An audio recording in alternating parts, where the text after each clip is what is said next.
Good afternoon. I'm Kata Berlin, and I have enormous pleasure to welcome you today to LACIS Lunchtime Series, to the presentation of the second issue of LACIS Review. And I will not speak for long. It is my desire also to express my great joy to see everyone here and the team presenting the initiative that had been born long ago in 2020, I believe, in, I think, the first or the second LACIS seminar, Introduction to Latin American Studies, LACIS 982. And I just wanted to introduce the team, editorial board, and the editor of the second issue, Beatriz Botero. I edited the first one. And the editor of the third one is there online with us. It's going to be Juan Ejea. And I just wanted to say the first issue was about transdisciplinarity.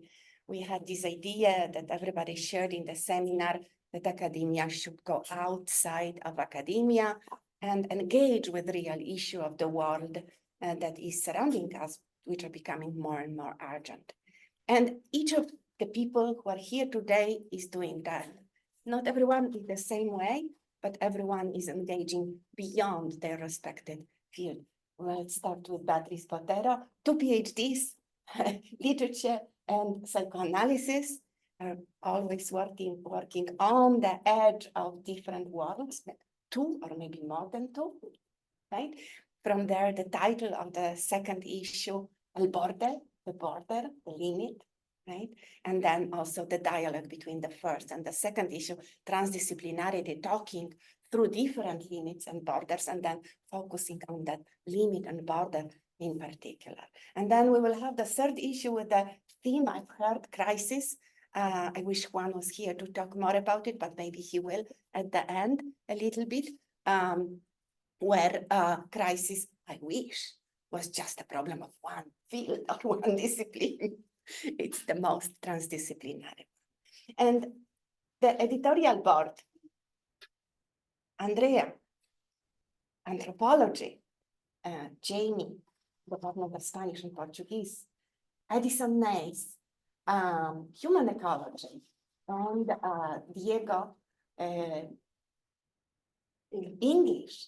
But, you know, these are just stickers. I know how they think.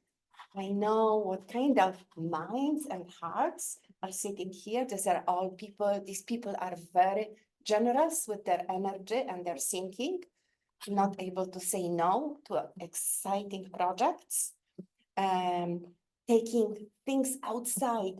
Diego, not only a poet and a writer, but also working in WRT, similar projects with communities led by Edison. Andrea thinking about dance and other cultural manifestations of thoughts. And well, Jamie engaging different knowledges beyond one particular field and beyond academia. And also beyond just one field, he's working with music and literature and what's not. So just amazing interdisciplinary, transdisciplinary, public humanities team, and some of our listeners who came, as I know, have similar characteristics and work in a similar way within and outside academia. And I hope that maybe, you know, this project will gain attraction and attract more similar minds, of which we have so many in this campus. So again, I am so happy to be here to see everyone, even though I'm on sabbatical, but these kind of events remind me that I don't want to retire just yet. And I am passing the word to Beatriz Botero, who is the editor of that second issue. Thank you, Kata. Thank you. So probably we are going to start with me. Well, good afternoon. Thank you, Kata, for presenting us. And I will read. I don't want to repeat what already Professor Beilin mentioned, but I'll expand a little bit more about the history, how LACIS Review was built. So thank you for the introduction. And first of all, I want to thank LACIS for organizing this lunchtime and providing us a platform to advertise LACIS Review. We will speak about the history of this online review, the process of selection and publication of short articles, our connections abroad, the second issue, Moving Borders, Dissolving Borders, which we launched with the guidance of Professor Beatriz Botero, and our third call for papers. LACIS Review was conceived by us, a group of graduate students who took a LACIS seminar focused on inter- and transdisciplinary Latin American studies between 2019 and 2021. Professor Cata Beilin conducted this seminar, impelling us with a number of academic inquiries, methodologies, and work ethics, and raising awareness on how academic debates transcended academic spaces, impacting people's lives across Latin American, the Caribbean, and Iberian area. In that sense, we wanted to reach a broad audience by connecting scholars with non-scholars, with short publications, essays, and videos, in a friendly language such as Spanish, English, and Portuguese, and perhaps other native languages. Providing a platform for stories, commentaries, analysis, and/or possible solutions that connect to the historic and current issues of these regions. This publication could not be launched without the support of Professor Beilin, who was very encouraging during this process of creation of this online publication. She met with us through Zoom. This was 2020, 2021, so during COVID time. So COVID did not stop us from developing this project. She listened to our ideas and helped us organize the first call for papers, the web page, and the development of LACIS Review, which was launched in 2022. Here you can see our mission. As you can see there, the LACIS Review's mission is to develop multidisciplinary and intercultural knowledge of critical, historical, and contemporary events, processes and conditions, human, social, political, economic, environmental, providing outreach, support, and information that casts light on Latin American, Caribbean, and Iberian issues, and enable the people, societies, and communities in the region to develop their full potential. So, also, the LACIS Review staff is very thankful for the sponsorship of the LACIS program. We want to acknowledge the work of Sara Carrip and Professor Alberto Vargas. Professor Vargas not only was involved with the bureaucratic and economic support, but also submitted a publication in our first issue. This group started with 5 members. Jean Vilbert, a PhD student in the government department, whom I would like to acknowledge his work for setting the basis for this publication. Right now, he's in Harvard. Then the editorial board was integrated by Addison Nace, which Professor Beilin already introduced us, a student in the Department of Design Studies of Human Ecology, Diego Alegría, a PhD student of the Department of English, Jamie de Moya Cotter, a PhD student of the Department of Spanish and Portuguese, and me, Andrea Guzman Jura. And I would just like to add that in 2022, I was an MA student at this program, at the LACIS program, and now I'm pursuing a PhD in anthropology. In 2023, Anneli Aliaga, a PhD student of the Faculty of Medieval and Modern Languages of the University of Oxford, joined us.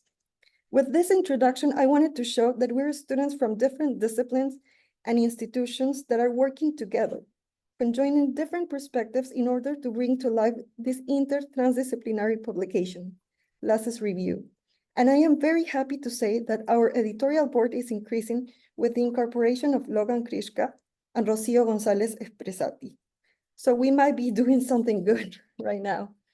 And with no more further ado, I'll leave you with Jamie, who will tell you a little bit more about our first issue.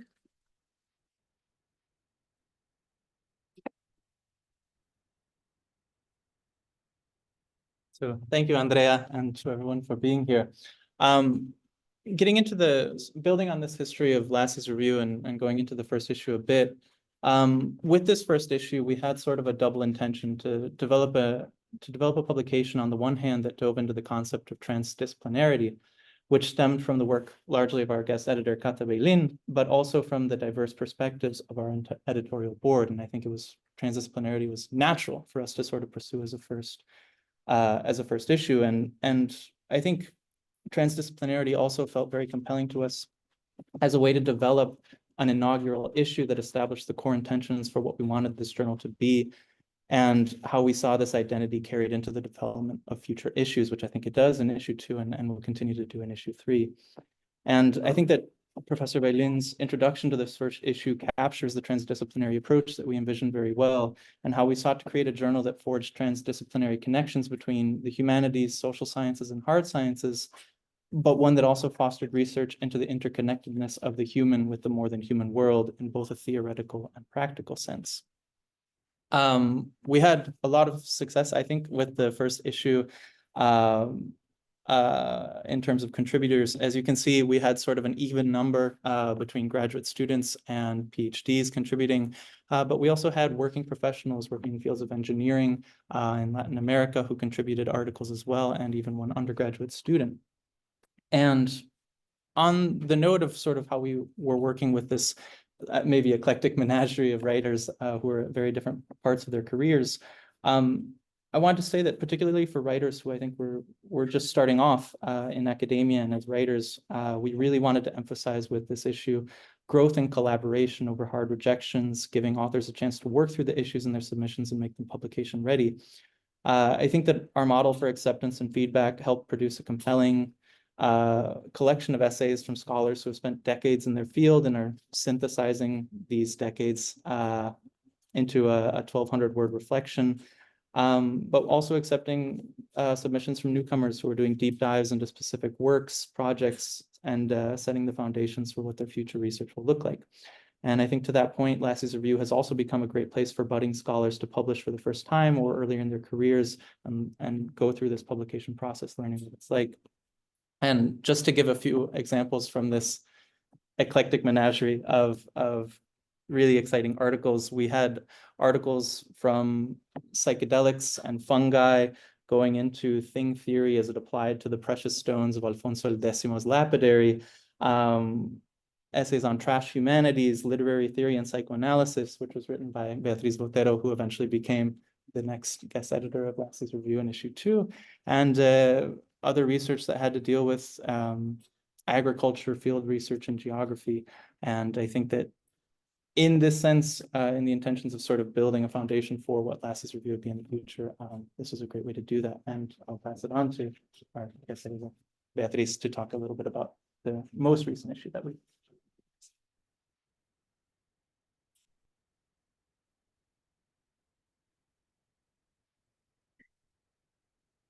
Good afternoon.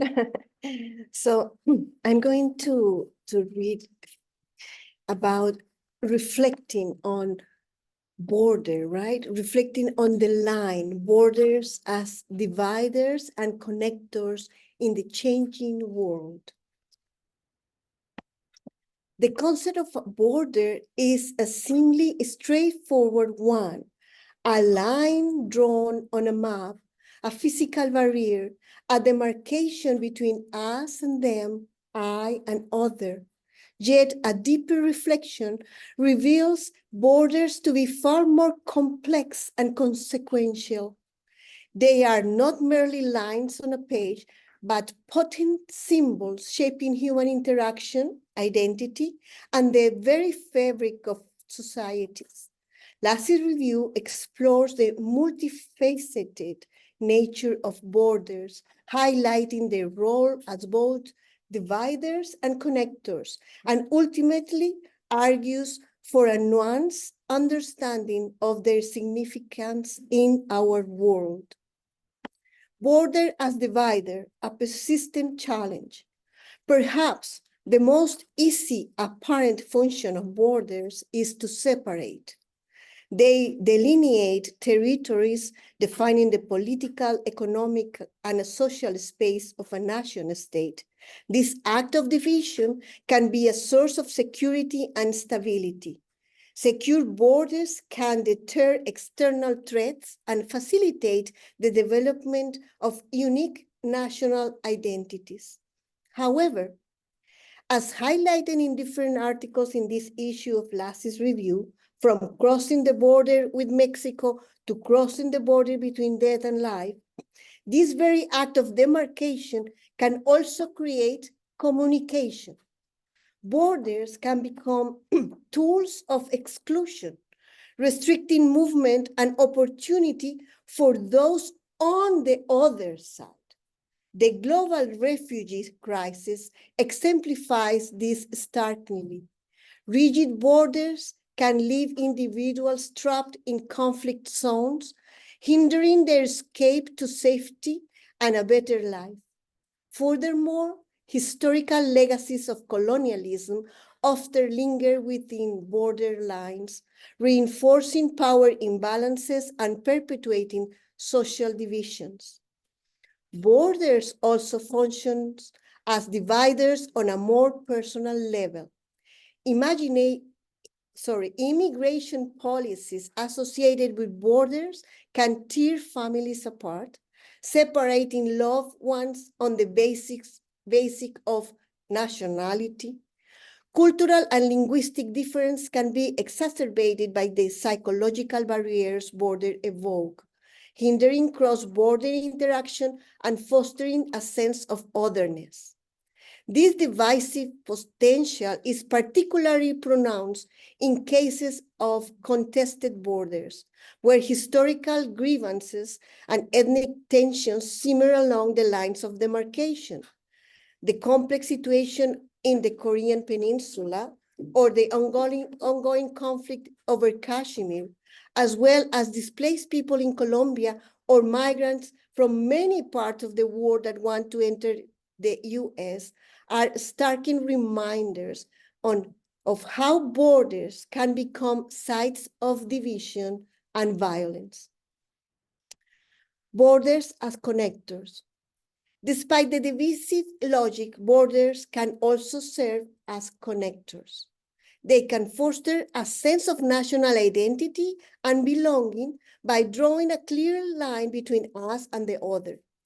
This shared sense of belonging can be a powerful force, promoting social cohesion and collective action within a nation. Shared cultural and historical narratives often become intertwined with the notion of the border, creating unifying national myths. Border can also facilitate trade and economic exchange. Fair trade agreement established between neighboring countries creates zones of economic cooperation, fostering interdependence and prosperity. The European Union is a prime example where internal borders have been effectively blurred to facilitate the free flow of goods, services, and people. Furthermore, borders can become sites of cultural exchange and artistic expression. Border communities often develop unique cultural identities that blend elements of both neighboring cultures. This cultural fusion can be seen in music, in art, cuisine, and languages, promoting understanding and appreciation for diversity. Additionally, borders can serve as space of innovation and entrepreneurship, as border region often acts as hubs for trade. These can foster new economic opportunities and contribute to regional dynamism. The journal as a critical space to reflect borders. In an era of growing global interconnectedness, the role of a journal focusing on the complexities of borders becomes increasing crucial. The editorial team of LACIS Review had a unique opportunity to foster a platform for nuance and critical discourse about this multifaceted reality. We hope that the voices of scholars and practitioners from diverse backgrounds and disciplines enrich our understanding of the many ways borders shape our world. Carefully selecting and curating research that explores the historical, political, economic, and social dimensions of borders, our editorial team plays a vital role in shaping how we understand these constructs. Furthermore, by encouraging robust debate and fostering dialogue between scholars with potentially divergent perspectives, we are contributing to the development of more informed, effective, and affective borders. To call for continued reflection, the contemporary world demands creative approach to border management. Finding a balance between security and openness, between national identity and global interconnection remain crucial challenges. Perhaps the more significant takeaway for this reflection is the recognition that borders are not static entities.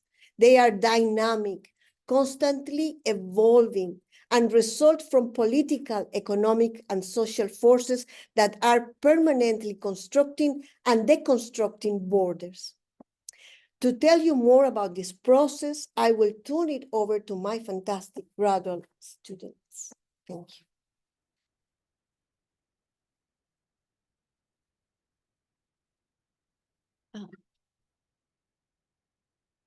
So similarly to the slide Jamie presented, we had an even divide of graduate students and people who already had their PhDs. This time we did not have any postdoctoral fellows participating, and also just one undergraduate student participating in a co-authored essay. But I think this issue was more equally divided between English and Spanish. And I think it was nice for all of us to be able to work a little more evenly across languages and publish more in Spanish. So while we were working on this issue for almost over a year period of time, we were all in different parts of the world.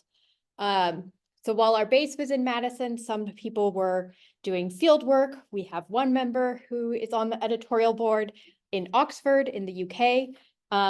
And so this is just a map to reflect how we have been moving around the world, and particularly within Latin America, to focus our research, and how each of us might, we're crossing borders and experiencing borders during this time. But also to work internationally across so many different spaces, we needed a way to organize ourselves. So for us, this became working basically over Google Drive. And I have had a lot of experience working in museums. So I made a what we would call a checklist of artworks in a museum, but instead for each of the essays.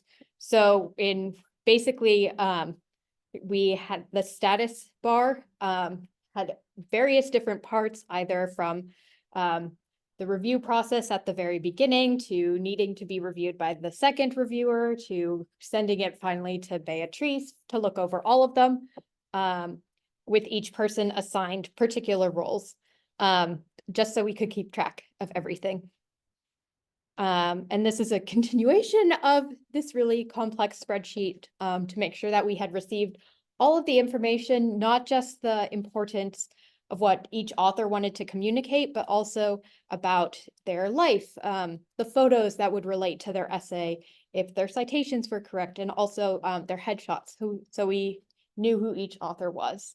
And then one person of the graduate student editorial board was in charge of contacting each author.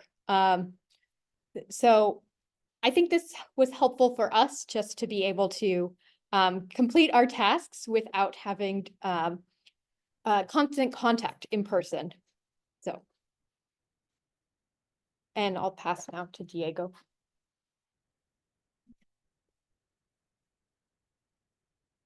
Thank you. So as Addison already mentioned, the guest editor reads all of the essays, but it also goes to a peer review process with the editorial board composed by the grad students, but also when we thought we were not capable or it's not our immediate field, we would ask other editors as well to like check and revise, those essays.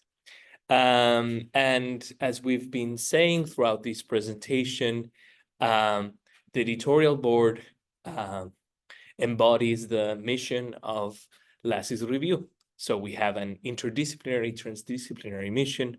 We come from different disciplines: anthropology, literary studies, environmental, humanities, material culture. We have a multilingual mission. Most of our essays have been published in Spanish and English, and we're having more contributions in Portuguese, but also a multimedia mission that's different from other academic and public-facing journals on Latin American studies. And so you can see some essays and also videos, and we might be able to incorporate other formats in the future. So in terms of how we edit the manuscript, or some of the feedback we usually give to our contributors, we were particularly interested in the relevance to context. So how does, like, Alfonso el Sabio speaks to the present? So generally, sometimes like the introduction section and the conclusion are the sections where writers can explore the relationship between their field, their topic of study, with the present.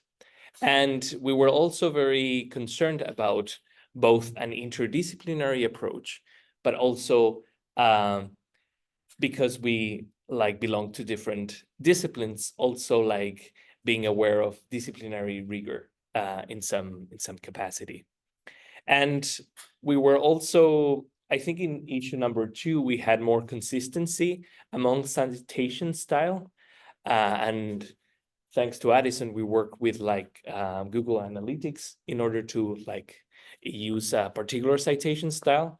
But in the first issue, we had, because we had more contributions from scientists, like we learned different citation styles and the implications also to their field.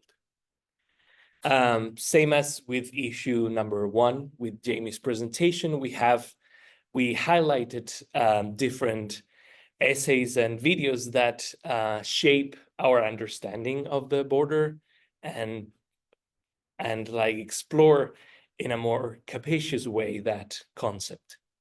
So the first essay, Cuerpo Territorio, thinks about ways in which clothing blurs the boundaries of body and land, particularly in clothing of Tzotzil Maya in Sinacantan, as well as how cultural appropriation in fashion is a colonial act. The second one at the top thinks through the concept of IU and how border is not a legal space, but it thinks around nature as an embodied social agent. This one on the right or the left, depending on where you are, thinks about dance and in the Dominican Republic as a choreography that reshapes the relationships in the island against the written word and the letter city. Intercambios, Art, Stories, and Comunidad, which is below. It's a video that shows the work of 11 artists from Madison, Wisconsin, and also from Oaxaca, Mexico. And these works think about what it means to be across different borders, arts and craft, borders between countries, languages, cultures, and classes. And the last piece below is about the concept of virtual reality and the fiction of Jorge Luis Borges, and how there is a continuum between different different narrative spaces in Borges' work. So we'll now talk about some of our reflections in terms of this issue number 2. And is it okay to speak from here, or should I approach? Yeah, so one of the consistent discussions that we've had throughout the issues of LACIS review were the languages of publication. Our editorial board initially spoke English and Spanish, so those were clearly languages that we were going to publish in, and Portuguese. Luckily for issue 3, we have our first Portuguese speaker, so can probably work a little more with Portuguese, and hopefully we'll publish some of the first Portuguese essays as part of our issue 3 for LACIS review. But this is sort of a reflection that I wanted to bring, and if any of the members of the audience have ideas about it, the publication of indigenous languages is something that we very much want to do, but we still have this conversation about how do we include those in this? Do we ask for translations? Do we not ask for translations and sort of just publish it as is in indigenous languages, and maybe ask the authors to explain a little bit about what the piece is doing? But that's sort of one of these continuous conversations that I think we're having about language.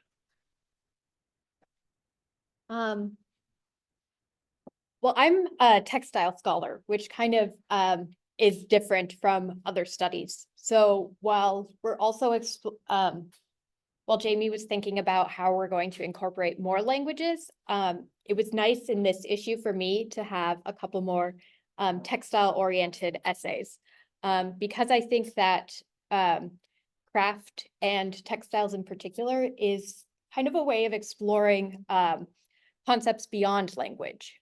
So Leslie Nelson's essay focused on concepts of community formation, perhaps globally, and also internal reflection and how to process grief. Carolyn Kellen's work with her exhibition, or with a bunch of other artists, Intercambios, is certainly a reflection of how community can be formed across borders and across disciplines and across language. My work, I think, in the essay didn't necessarily deal with a textile technique as a methodology, and more so was trying to pull out ways in which, well, in ways in which textile making is also a reflection of land. So I think I'm just curious and excited to see how we might incorporate more arts-based practices into exploring knowledge beyond language as well. Yeah, in my case, similarly, as a literary studies scholar and poet, I was really fascinated by how some of the pieces, like the Borges piece that I mentioned, revisit canonical categories in literary studies, but through the lens of a different discipline. So virtual reality, for instance, in order to see how Borges works with, as I said, like different narrative spaces, what's called as metalepsis, so like different stories within stories, worlds between worlds. And also, we had another contribution on a novel by Marcela Serrano about Chile during the dictatorship, post-dictatorship era, and revisiting Mikhail Bakhtin's theory of the novel. So it's interesting to see how these essays are rethinking canonical categories in our disciplines through the lens of borders, through the lens of a theme. I will add, like, the collective work was one of the main issues that I like to highlight, because as an anthropologist, collective work is very important. Acknowledging everyone's work, acknowledging everyone's ideas. And that's one of the things that I like from working in LACIS review. And also, I also want to add that borders are, like, also, as what Beatriz mentioned, sites of creativity.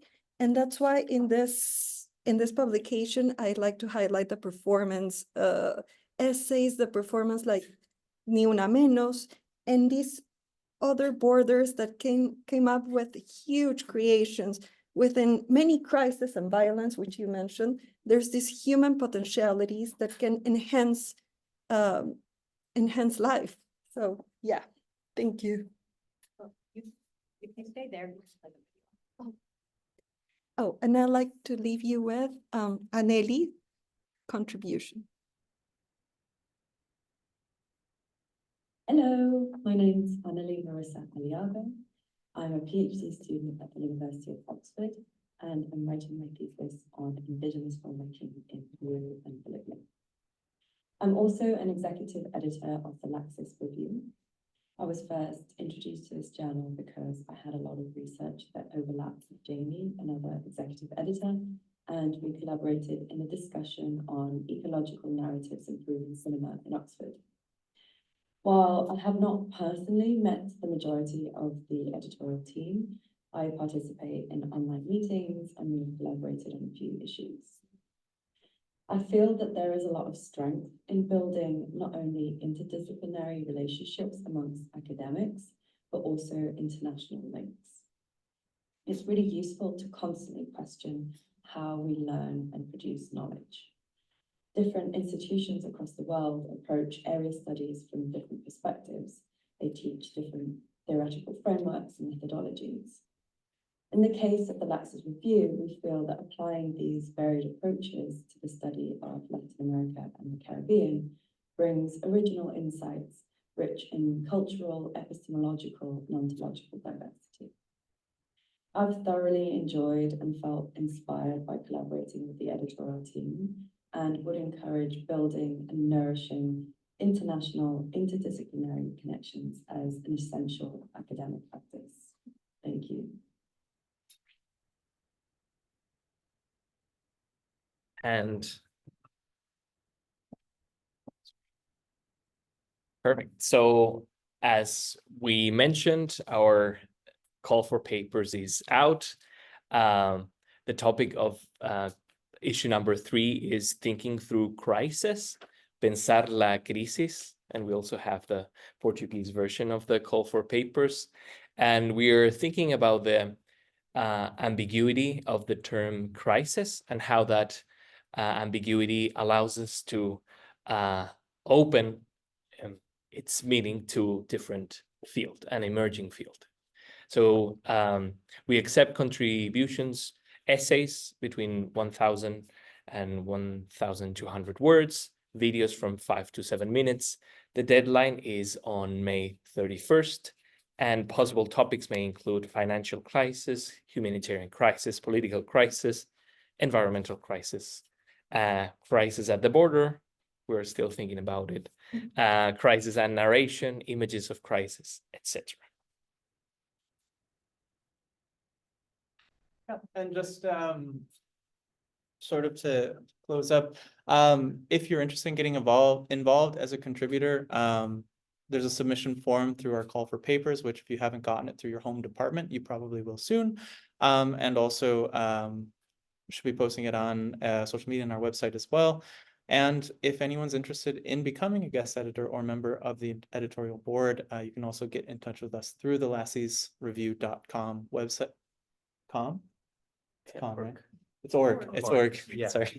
lacisreview.org website and messaging us there, or after. We're happy to chat with people if you are interested in joining the project as well. It is always nice to have more eyes on essays to spread the work out a little bit more. Yes, thank you. Thank you.